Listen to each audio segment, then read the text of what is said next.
Special guest in conversation this week. She's a broadcaster. She's a writer. She's an entertainment correspondent. She's a mother. In fact, actually, it's a bit too clever, really. I think this should need to be a short interview today. I can't bear it. She's too nice. It's Fiona Phillips. Where did the entertainment correspondent Because you used to do entertainment. Oh, I used to, yeah. Yes. Yeah. And you see, I always think that's a good place for people to start in the business. People always go, I think I'll be an entertainment correspondent. Then I get to go to the first nights. Then I get to do the red carpet. Then I get to interview celebrities. Yeah. And now, of course, it's role reversal. Now you become the celebrity. Yeah, I'd rather be shoving a microphone in their faces. Would you? Yeah, you have to become very cheeky to do the whole entertainment thing, because you literally have to stand with crowds of other reporters pushing through and shouting out so that you get the big interview or the big sentence, really. Yes, you just get, because they all now, I think every celebrity knows how to do a soundbite. And so they go, yes, I'm really happy about the film. It's gone really well. Thank you. And then, really then you see them move next door to the next one and they're saying exactly the same thing. Yeah, I know. But that's become the same. I mean, it has all become homogenous, hasn't it, really? Because it's big now. Everyone's doing it. When I was based in LA, for the then sorely missed GMTV. Why am I going with this? You're going on the entertainment thing in LA and how it's changed over the years. That's it. My producer Neil and I, we actually set up our whole operation there. No one else was doing it. No one else was doing entertainment because it was, a bit beneath the news stations to be doing entertainment. And then it grew and it grew and it grew. Well, it's huge. A couple of friends of mine are out in LA and they file stuff back for here. Lots of friends of mine do the entertainment route. I think because we have the fascination with celebrity, and nowadays we have fascination with celebrity who are just on reality shows. They're not actually famous for doing anything. They're just on a reality show, and you think, but why are you famous? You haven't done anything. You haven't saved lives. You haven't, climbed to the top of Everest or anything like that. You haven't done anything at all. You're just famous for being, in Essex or in Chelsea or wherever else it is they go big to. Big personalities, though, aren't they? I mean, they are larger than life. Yeah, some of them are. Some of them are quite dull. Yeah. You must have had them when you've sat in for Lorraine. You must have had people on there. Oh, and it is your worst nightmare, especially if you don't watch The Only Way is Essex. I know. And you're presented with these people you've never set eyes on before, and the whole rest of the nation and the tabloids seem to be slathering over, and it's But we were given briefs the night before to look at, so we always pretended we knew exactly what they did, even if we hadn't a clue who they were. Oh, I've done that with interviews over the years. Are you doing that with me, Steve? No. Well, luckily, I mean, I don't need to with you because you're actually very well documented because I know your husband, so I could always go back to him and say she was a nightmare today. He sent me a book. He would probably say that. He would say the same.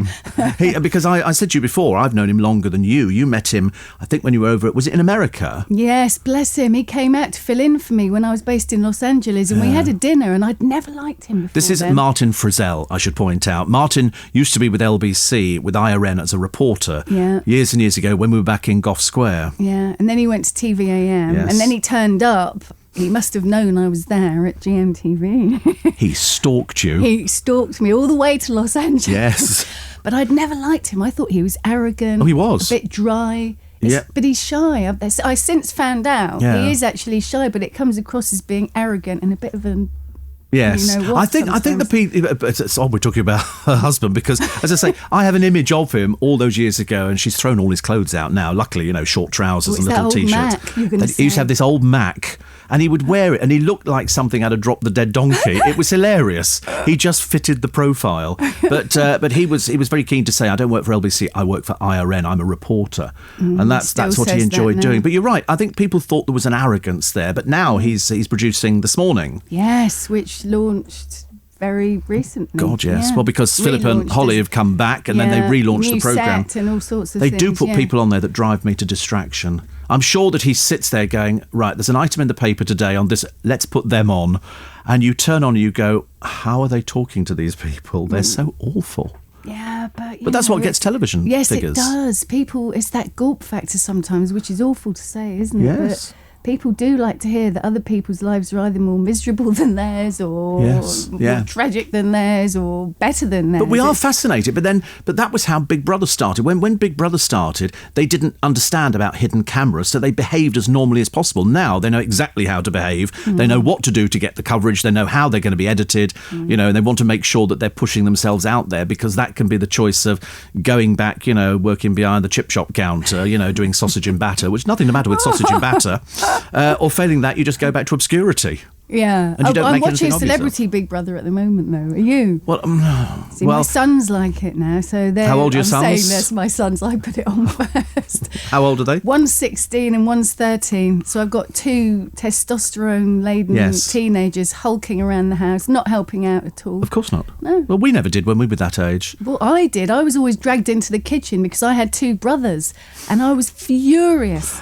Martin says I still am. I'm always furious. But that's all right. I don't mind people being furious, because boys are traditionally slovenly and they're lazy. It's very rare you'll find somebody who wants to do the washing up, somebody who wants to help out, or, can I do this for you, Matt? They don't do that. They sit down and they watch television. They're sort of set in an inverse makeup as well, where they think the floor is a shelf or the floor is a cupboard, and they put everything on the floor. Yes. Nothing goes in cupboards or drawers No. or in the dishwasher. No, they don't have an ability to do that. The brain does not function. It's a case of that's what we've got parents for. Yes. You look after them until you get to that age where they have to look after you, or generally speaking, they put you in a home. In a home, exactly. And so you're in there for the rest of your life, and that's it. And they pass the window every day and wave. I hope they'll at least wave. Oh, yes, I hope they will. I always think think they big will. families. See, I always quite fancied the idea of coming from a big family. I like big families. Yeah. My mother was one of about 9 and 10, and, I've heard of families of 13, and you think, that must be great. Yeah, my mum was one of 8, actually. 8? Yeah. See, it's exactly the same generation as my mother. People came from big families, and yet they had less money than we have. Yeah, but women by and large didn't work then, did they? I think the fact that women going out to work has turned everything on its head, I think. And, so we should, and so we should be educated and everything else. But I think the natural way of things as people knew it, and sometimes I think as nature intended, has been well and truly trampled on. Well, I mean, look, I'm surrounded by women. It's all women now. I mean, especially in media and in radio and a lot in newspapers. There are far more women working. I've always worked with women. I've had women bosses. Didn't make any difference at all to me. I never understood why men would go, I've seen people going, a woman pilot. I shan't be getting on that aeroplane. And you think, why not? She's doing exactly. What do you think she's doing it with? She's going to put up curtains or something in the cabin or something like that. It's still remarked at, though, isn't it? Yes. Like even a women cab driver, women bus driver. It's almost a women driver. Everyone's still remarked. Do women drive trains? I don't see too many women driving trains. I heard a tube driver actually the other day who was a woman when they were talking about the new night working and strike. So there was a woman on there. Good for them. Yeah. Good for them. The reason actually we didn't invite Fiona in just for a little chat, just for pleasantries, to talk about her husband and why the kids don't do anything. And that'll be it. There'll be eruptions now at home. People will identify with that, especially if they're boys, kids not doing anything, despite me telling them. There is a new survey which has actually come out, which is talking about British women in particular, who don't feel good enough and are under a lot of pressure to be perfect. And this is from a spa, isn't it? Is this from Sanctuary Spa? Sanctuary Spa, which was the only sort of women-only spa. Yes. They didn't let any hairy old sweaty... Down in Covent Garden? Yeah. Oh, I know exactly where they were. You're right, it was just ladies. I live very near a gym just for ladies. There's more of these things which are opening up because so women don't feel intimidated. Yeah. People staring at. If you go to a spa, you want to do good. A friend of mine, she's addicted to spas. She loves spas. Oh, it's making the time though, isn't it? And then you feel guilty, which is, I do. I think, Do you feel guilty?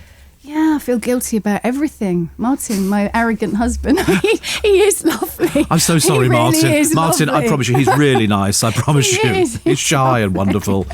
We adore him. but the problem that women have in this survey that Sanctuary Spa did is trying to balance everything at once. And if you've got a home and you've got a family and you've got a job, which a lot of people have nowadays. I mean, the mother of my godchildren, they're nearly all grown up apart from one. She's got to do the washing and ironing for the whole nobody helps. No, and you find, and then if you say, look, I need some help with this, you're accused of always being cross or nagging or, and I work full time. I bring in the bigger salary, which a lot of women do now as well. And yeah, I seem to be responsible for filling the fridge, making sure the house is clean. It's never tidy because I've got 3 men in there. All the washing. We came back from holiday a couple of weeks ago. I'm still doing the washing. Suitcases. Yeah. They came back with 6 suitcases. She said, I've got washing up to here. I said, why don't you farm it out? She said, I can't. She said, because it costs so much money. Oh, it's ridiculous. And it's ridiculous. I mean, I get my stuff ironed because I'm useless, but I think I can afford to do it. I'll have my shirts ironed every week. But you could buy a new shirt for about £15 more than you pay to have it ironed every week. Then you wouldn't have to do washing. Yeah, I know. It's one of those things. I look on that as that frees me up to do other things. Yeah. So I understand the pressure on married women with kids, or even, single women with kids as well, who are trying to juggle a job. They might have an elderly relative they've got to look after. The other thing is you want to make yourself interesting. You don't want people to go, oh, she's very boring, she's very dull. She's got nothing to talk about. But it is, there are 80%, so a Sanctuary Spa did a survey of the nation's women and found that 80% of women feel they're not good enough because they're trying to do too much and they're never relaxing. Like me, I could really do with a nice deep massage, and then I think, oh no, but I can't do that because my little one's back at school. Lots little, he's 13 and big on Monday, so I need, it's just you always put other people before yourself, and actually then you end up being stressed out, burnt out, and your kids would rather see you happy and not have a clean pair of underpants because they don't notice anyway. No, exactly, they wear the same pair. Then have you stressed out, and do it washing like Billy-O. Well, there are loads of other things which are on this list which we'll come round to in a moment. Should we take a short break? Take a little break. We'll have more from Fiona Phillips after this. Special guest in conversation, Fiona Phillips. Sanctuary Spa have done this survey of women, because it's a spa for women, I should point out, in case you thought, I'm not being sexist. Years ago they've gone, well, that's discrimination. Why can't men go there? And the answer is because women talk about different things. They have far more intelligent conversations than Neanderthal men. I promise you, to have a spa just for men would be a gay club. It wouldn't ever be anything that heterosexual men would do, but women could go there and converse on different levels. The one thing that they worry about, apart from balancing everything in their life and being interesting, having the perfect body. There is more pressure on people nowadays, especially in your business, to look good, because television is very unforgiving. When HD came in... Oh, HD. HD. I've got lines I didn't even know I had. And people go, isn't it marvellous you can buy these HD television? No, don't buy it. Buy black and white. It's better. And they then brought out special makeup, I think. Oh, you had to have it sprayed on. And it didn't make any difference whatsoever, except it messed up everywhere. It's disgusting. It was like you'd be doing sort of spray painting or something like that. So you have to worry about these things, and you want to have the perfect home. Admittedly, you don't have any time to enjoy it because you're too busy cleaning. Never sit down. Do you have a cleaner? Yeah, and I've got this awful ethic about that as well, about having some poor person in to clean our mess up, especially the children and Martin. Poor Martin. I'm so sorry, Martin. Honestly, I'm going to have to send you a sympathy card after this one. No, I love him. I really love him. I know. We've been together a long time. Yes, we have, actually. Yes. We don't even know when our anniversary is, though. We know it's May 1997, but we've both forgotten the day, which I think is really healthy. I can't stand that thing where one or other partner gets in a mood because someone forgets anything. I mean, ooh. Yeah, you're right. It's a case of, you forgot the anniversary. You go, listen, I've been married to you long enough. We don't need to celebrate this every year. It's like sort of, I don't like Mother's Day and Father's Day and stuff like that, because I think it's just a silly piece of cardboard which says, I love you, and your mum goes, oh, look, it's from my son, throws it away. There's no point keeping them, unless you do keep cards. I do, and then I have these big clear outs and think, and then I grit my teeth and bin them, put them in the recycling bag. My mother, when my mother died, because you discover all sorts of things, as you know, when your mother dies, you sort of go through and they keep all sorts of things. My mother had a suitcase under one of the beds, and we opened it up, and inside was every birthday and Christmas card that she'd ever been sent by us. And I thought, I wonder if she got them out on occasion, because did your dad die before your mum? No, Mum died first. She died first. Because my father died first, and so my mum had to learn how to wire a plug and do, just silly things. Silly things which we don't appreciate. And I've always said to people, you appreciate your mum and your dad when they're there. Because it's only one life you've got. Whether you're going to meet them on a cloud later, I don't know. But all I remember thinking was, after Mum died, I thought, I'm an orphan. Yeah, I thought that too when my dad went. Yeah, you think, no matter how old you are, yes, you're going forth in the world on your own. Yes, and you go through what used to be, because we didn't have telephones in those days, so you had a phone book with numbers written in, and I thought, I'm not crossing it out. No, I've still got my parents' number, and I won't cross it out. Why would you? No. Have you got anything from your parents? Have you got furniture? Oh gosh, I can't tell you what I've got. You've got loads. I've got and heartbreakingly, I mean, they lived in Wales, so I couldn't cart it all back, and I skipped a lot of it. Oh no! I had to, because I thought, I went round the shops, in antique shops and old junk shops and all sorts of things in Haverfordwest in Pembrokeshire where they lived. No one wanted anything. Want it either. They didn't even want it for free. And these are things, my mum had polished, and she was very proud for years. of for years. But what do you do with them? You have to be ruthless in the end. I couldn't cart it all back to London, and we haven't got room, and paying storage for stuff you actually don't really want or 10 years use. I paid storage, 10 years. And then in the end I said to my brother, listen, let's go see what's in there. Yeah. Oh, it was rubbish, because we'd not looked at it for 10 years, an old exercise bike, 2 little side tables for the bed, and we were paying like 200 quid a month. And I said, let's ditch it. There was a table in there and carvers that we wanted. But I've got all the rest of my parents' furniture. You should have done Storage Wars. Have you seen that? It's brilliant. It's really addictive.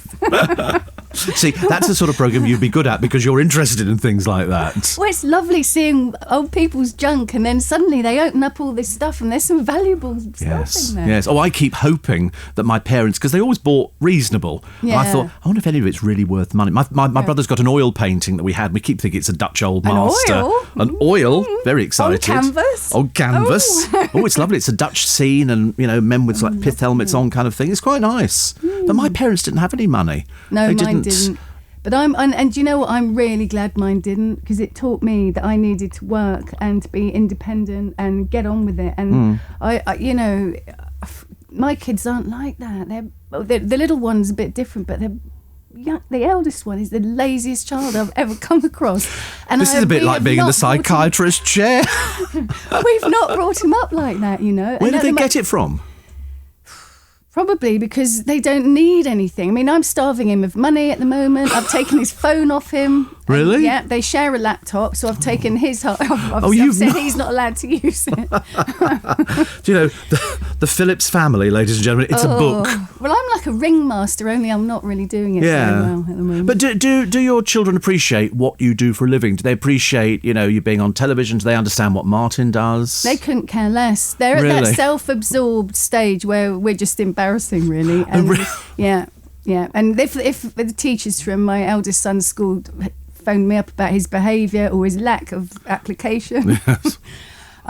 I would get, when he got home, I'd be obviously on his back, and he said, they only phone you because you're on telly. And I said, as if, you're about to fail all your GCSEs. They're not phoning me because I'm on television. Yes. They're phoning because I'm your mum. Yes, and because you're the care. laziest child they or I have ever I think it's across. A phase, though, isn't it? I mean, I can't remember when I thought I grew up. I'm not totally convinced I have grown up. I'm at that age now where mentally I think I'm back in my 20s and 30s. Absolutely, but I don't think physically that I'm changes. You're lovely. Oh, bless your heart. But it's true, though, isn't it? I mean, After I think all those early mornings as well. My goodness. Dear, I know. The funny thing is, I love that. That's my life. That's what I do. It's like, when somebody says you do a television programme, you don't think about, I'm being seen by lots of people. You just think I'm doing a television programme. And aren't I really, really lucky? And I love it. Yeah, I think the same. I bless every day. I think I've got a job which I love doing. I get paid for it. Paid for it. Absolutely. For actually enjoying yourself. You meet people. You have a really good life. And I never understand people who complain about a job. I always think, if you don't like it, change it. If you want to work in the Sanctuary Spa, there's a reason for it. It's because you absolutely love the fact you're going to get free treatments later. Exactly. And that's what it's for. And I think there's more empowering of women now than there ever has been. Women need to take control of things. And yeah, but I think they are too much. That's the thing, in the home anyway. And so they are burning out. I mean, there's a huge rise in stress-related illnesses with women because, you really do think you have to be across everything. I came out today and that my two are both at home. They're still off school. And I went in both their rooms, told them where everything was. And then I thought last night, oh, gosh, I forgot I was out all day tomorrow. What's in the fridge? And meanwhile, Martin gets up, goes off to work. But I can't, this is the life of most women. And, plus you've often got your parents to think about as well. Yeah. You get older and they get older. And, it's generally the women that still do it. How do we balance it then? How do women balance it? I really don't know, because I've got, my husband is lovely and very understanding and very supportive, and I feel like smacking him in the chops though when he says to me, again, Martin, I'm so sorry about this. He says to me, "You look after everyone, so I look after you." And I said, "What an easy job that is! Exactly. How come I'm looking after everyone? Yes. And you're just doing me." Yeah, exactly. It's not the same. But I think it makes it interesting. I think you could almost make documentaries about families now, and you could make it look really interesting. Oh, absolutely. Any family probably. Yes, the fly on the wall, the hidden cameras, and so after the first week, people forget they're there, and then you at the end of it, you sit down and watch it. You'll be horrified. You see, one of the findings in this survey as well, this Sanctuary survey, was that a load of women think they're failures. Basically, they don't think they're good enough, and they don't think they've done enough, despite completing up to 26 tasks a day. As well as working and everything else. And I'm like that. But a good tip is, I've been the to-do list, I have to say. I've got the 3 most important things I have to do today on there.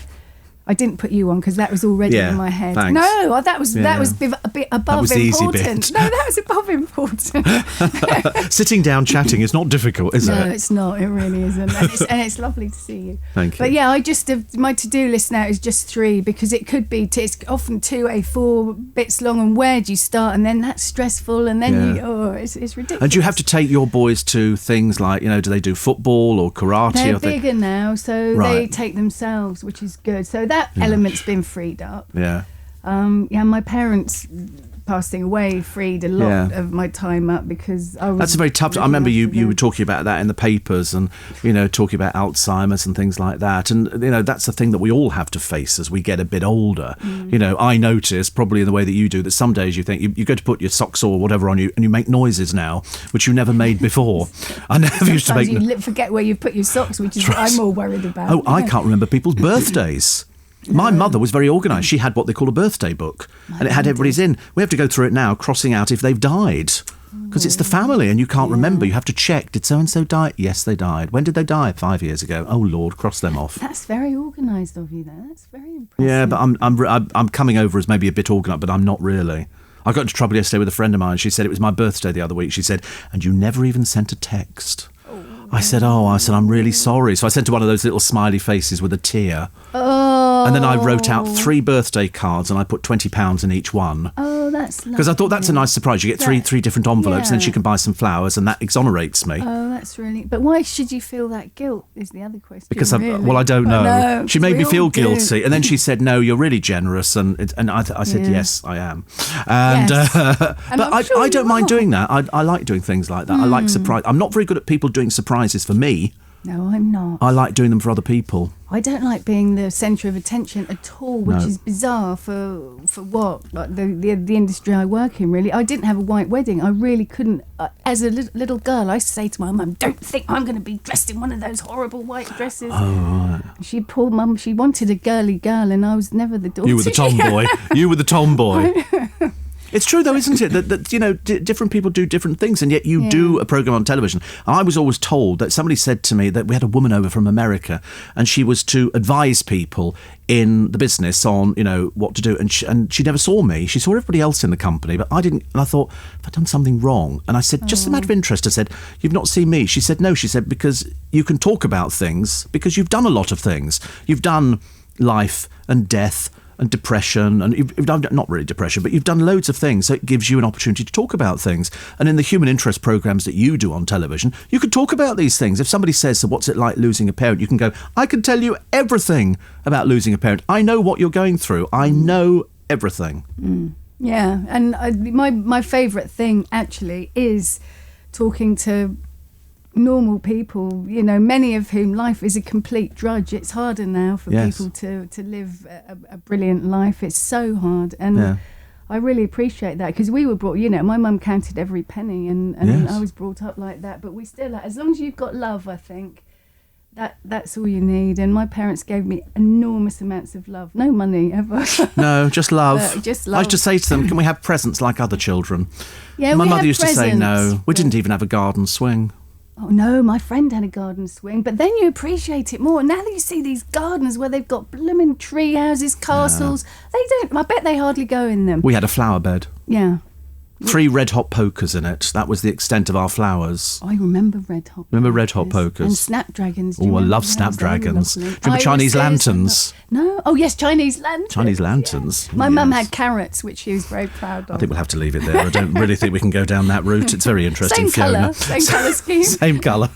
Listen, thank you so much for dropping in. Martin, I do apologise. No, I love Martin.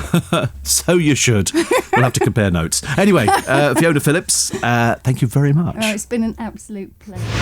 Oh, and you are contracted for 2 more, one in 2016, one in 2017. Correct. It's going to be 7, and actually it genuinely will be, because people are writing from all over the world now saying, come on, Jeffrey, is it 8 or 9? Please tell me. And I'm now able to say yes.